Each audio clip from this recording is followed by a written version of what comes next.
तो दोस्तों अभी अभी बहुत ही बड़ी खबर निकलकर सामने आ चुकी है। फ्रांस एक बहुत ही बड़े संकट में पड़ गया है। दरअसल जब तक फ्रांस के राफेल लड़ाकू विमान को भारत ने नहीं खरीदा था ना, तब तक दुनिया में इसका कोई नाम लेवा नहीं था। कोई इस विमान को नहीं लेता था।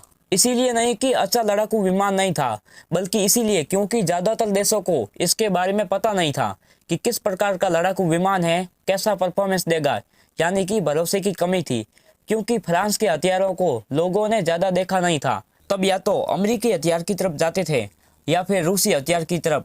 लेकिन जब भारत ने राफेल पर भरोसा दिखाया, इसकी क्वालिटी को पहचाना और इसे खरीदा, उसके बाद तो फ्रांस के बल्ले बल्ले हो गए। कहने को भारत ने भले ही 36 लड़ाकू विमान खरीदे, लेकिन उसके बदले फ्रांस के सैकड़ों लड़ाकू विमान बिकवा भी दिए।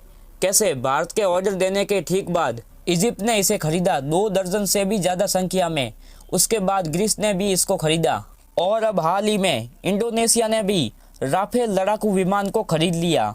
यहाँ तक कि कतर ने भी बड़ी संख्या में अपनी वायु सेना में राफेल लड़ाकू विमान को शामिल कर चुका है। और आप जानकर हैरान होंगे कि इस वक्त फ्रांस इसी संकट में फंसा है।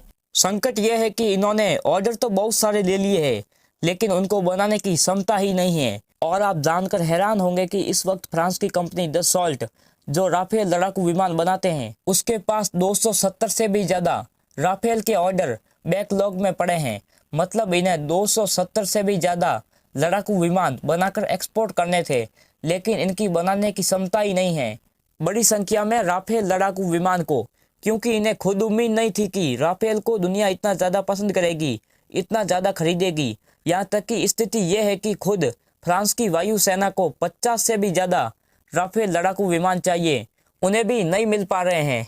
और हैरानी की बात यह है कि हाल ही में फ्रांस की यह कंपनी दसॉल्ट, जो कि राफेल बनाती है, इसने अपनी फ्रांस सरकार को कहा है कि हम एक नई फैक्ट्री बनाने पर काम कर रहे हैं, लेकिन इस फैक्ट्री के बनने के बावजूद भी हम समय पर राफेल लड़ाकू विमान की डिलीवरी अपनी फ्रांस की वायु सेना को नहीं कर पाएंगे।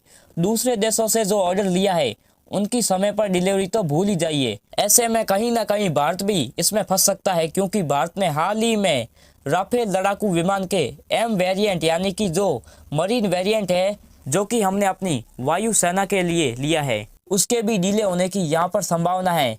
और इसी को देखते हुए अब एक नई संभावना निकलकर सामने आई है। संभावना ये कि क्यों ना लड़ाकू विमान को भारत में ही बनाया जाए, क्योंकि ऑलरेडी भारत की कंपनी रिलायंस और फ्रांस की कंपनी दसॉल्ट के बीच ये एग्रीमेंट हो चुका है कि नागपुर में ये राफेल का प्लांट लगाएंगे। तो जब भी भारत में एक बड़ा प्लांट लगा रहे हैं, तो क्यों ना भारत में एक्सपोर्ट करने के लिए भी मैन्युफैक्चरिंग की जाए। यानी कि जो इंडोनेशिया ने बड़ा ऑर्डर दिया है, इसके अलावा यूएई एक बड़ा ऑर्डर देने वाला है, तो उनके लड़ाकू विमान को क्यों ना भारत में बनाया जाए और भारत से ही इनका एक्सपोर्ट किया जाए। यानी कि एक बहुत ही बड़ी समस्या का जो समाधान है, वो भारत ही दे सकता है और इससे भारत का ही फायदा है।